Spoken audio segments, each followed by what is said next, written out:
আমি এতিয়া হাতী চাবলৈ গৈ আছো বনৰীয়া হাতী ওলাইছে বোলে ভয়ানক ঘটনা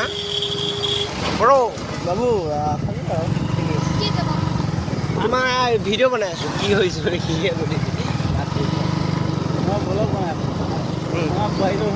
গাইছ আগত মানুহ হুলস্থুল হৈ আছে কমতে ডাঙৰ হাতী ওলাইছে বোলে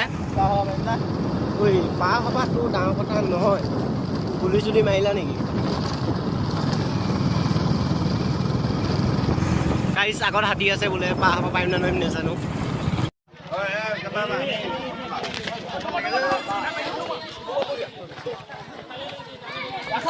মানুহ মাইকী মানুহ আৰে